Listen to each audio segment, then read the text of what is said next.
Economy between Biden and Trump, depending on who wins the 2024 election. Now that we know Trump is going to be the nominee for the Republican Party after Nikki Haley dropped out this morning. And I'm Ayush Tendulkar. I'm Rishi Paturi. And I'm Akil Savadi.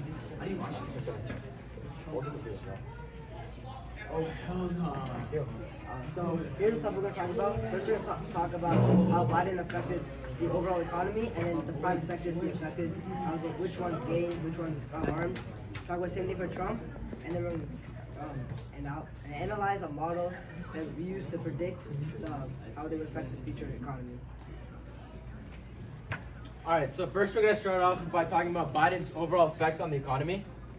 So these are 3 acts that he passed. So first, the Infrastructure, Inflation Reduction, and CHIPS Acts.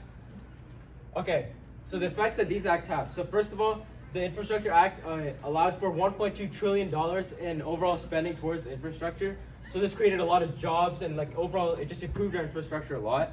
And so as I've just said, it's predicted that if he were to get reelected again, there's going to be about 1.3 million new jobs by 2030. And the final act is the CHIPS Act. So right now, a bunch of chip companies are located overseas, and the purpose of this act is to promote the new companies to come here and like improve our economy as well. So right now, there's $50 billion in investments towards these semiconductors. As Rishi just mentioned, there's $1.2 million or $1.2 trillion in spending, and this causes a lot of government debt and inflation rates to go up higher, and this requires high taxes to be raised. Okay. And these are some achievements of Biden's acts. So first of all, the real wages go up 3.5%.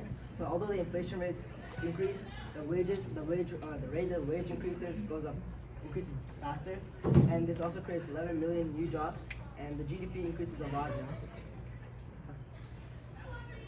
So now we're going to talk about the private sector under Joe Biden and which companies and areas did better. So first off, as both Akil and Rishi both mentioned, there was $1.2 trillion in infrastructure spending. So this improved the productivity and just the overall health of that sector. Secondly, Biden strengthened the Affordable Care Act passed by Obama, and so this made the consumer base for healthcare much larger, and so this increased profits for healthcare companies. And finally, as we know, COVID affected communication between 2020 and 2021, and so this was like the first 2 years of the Biden administration. So communication companies benefited from Biden improving broadband connection under the Inflation Reduction Act. And now here are 3 sectors that fell under Joe Biden.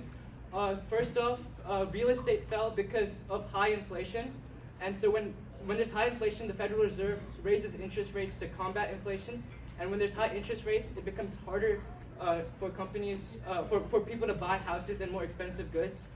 So that sector fell. Finally, secondly, Biden also raised the corporate income tax. So financial companies had lower profits, and their profits fell. And then lastly, the energy sector fell under Biden because of the war in Ukraine. Russia is a large producer of oil worldwide, and so is the Middle East. And now that tensions in the Middle East are very high, oil production worldwide has fallen. And secondly, Biden has raised taxes on companies that do fracking, which is releasing oil from the ground in the United States. So as we know, the Democrats support more green climate agendas, and so Biden taxed these fracking companies that frack oil. So the energy sector fell in the United States. Alright, so now we're going to talk about Trump's effect on the overall economy. Okay, so the one main act that Trump passed is the Tax Cuts and Jobs Act. So the purpose of this act is, as it's in the name, they cut taxes, corporate income taxes, and also help create more jobs as well. So there's a 14% reduction of these corporate income taxes, and so the purpose of his agenda was basically so that workers can save up money and invest back into the U.S. stock market, which will improve the stock market as a whole. As I've just said, this also encourages countries from overseas to come over to the U.S. because we have less taxes here, and now that promotes the stock market in the U.S. as well. And so his ideology was more short term. So right now it would be more like the companies would do better now, but in the future this would create a lot more inflation. So there wasn't really much long-term benefit. So as Rishi just said, it's a short-term plan. So in the long term, it could have a negative effect, and we wouldn't know this because COVID. You can't, say the drop in the economy was purely because of the act, but many professionals predicted that the economy would fall because of the act. There's also deduction in state and local taxes, which led to lower budgets. Yeah, here's some achievements of the Tax Cuts and Job Act. Firstly, the stock market increased greatly, and the unemployment rates also dropped a lot, which led to a lot more jobs, and 7 million new jobs, and also increased the income for middle classes by $6,000. So now we're going to talk about the private sector under Trump. So here are 3 sectors that benefit under Biden. So as Akil and Rishi mentioned, he lowered the corporate income tax, so financial investment companies had more money left over, and so this improved their profits and just improved the stock market for them. Next, the energy sector was good under Trump because he allowed pipelines, especially he opened gas drilling in Alaska, and so this made the price of oil severely drop, and so it was better because there was more investment into the energy sector. And then lastly, technology improved greatly under Trump. During 2016 to 2020, the 4 years of Trump, there was a widespread 4G and 5G networks got expanded throughout the country. So the FAANG companies, Facebook, Apple, Amazon, Netflix, and Google improved their outreach over those 4 years. The technology sector benefited. So here are 3 sectors that fell under Trump. First off, healthcare. So Obama passed the Affordable Care Act, and Trump sort of pulled that back a little bit. He didn't pull it back fully, but this led to volatile markets in the healthcare industry, leading to uncertainty, and people couldn't invest in healthcare. Secondly, there was agriculture. So one of Trump's first acts was raising tariffs on China to promote people to buy U.S. products. But in retaliation, China raised taxes back on the U.S., so it became harder for our farmers to export their goods worldwide, and this led to lower profits for them. And finally, this ties in with agriculture. Manufacturing fell in the United States as more companies started to go overseas because they could pay their workers less. And trade tensions and then eventually with COVID, supply chain shocks led to just an overall reduction of the manufacturing market. Okay, so now we're gonna we've done a comparative analysis. We're gonna talk about the results from the analysis. So okay, you want to talk about like the model we use? So first of all, we created a DSGE model, which took in these factors and how Trump's and Biden's policy impacted each of those factors, and it predicted how the economy would change, and it used random values, a random shock number to like take into account for random events that might happen. Now, Richard will talk about summarize the models. All right, so basically, through all the bills that each president passed during their time, those bills clearly influenced the results that our model outputted. So it basically says that Trump created more jobs because he created the Job Act, and also the act that reduced the income taxes, and also his unemployment rate was much less than that of Joe Biden's. Also, Joe Biden had a higher GDP value, and all of these factors basically were based off of the acts that they passed during their tenure as presidents, and yeah. That's it. Thank you. Any questions?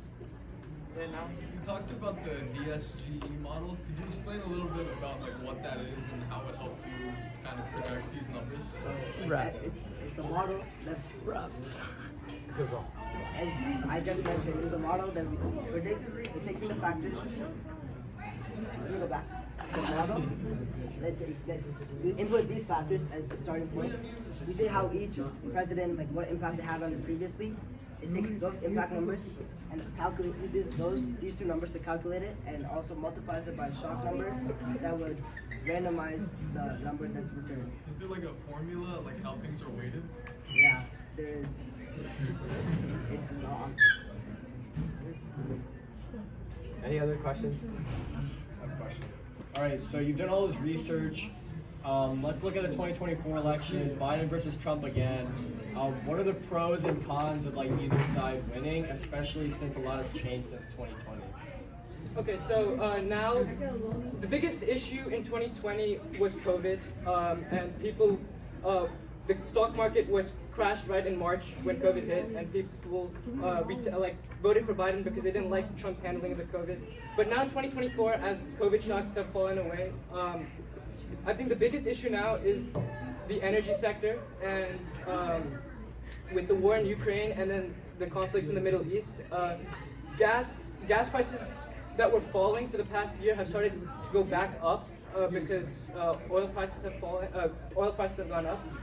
So I think if you're worried about the inflation in the country and the economy, I would vote for Trump because his handling, he would allow for more domestic production of oil and gas, and this would lower prices for U.S. citizens. But yeah, that's just for this election. Basically, it's because Trump's idea, he was more like short-term based, like he was trying to improve the economy like right now, but there would be a lot of drawbacks in the long term, and that's what Biden was more focused on, was the long-term like inflation as a whole. So I guess it kind of depends on like what you value more right now.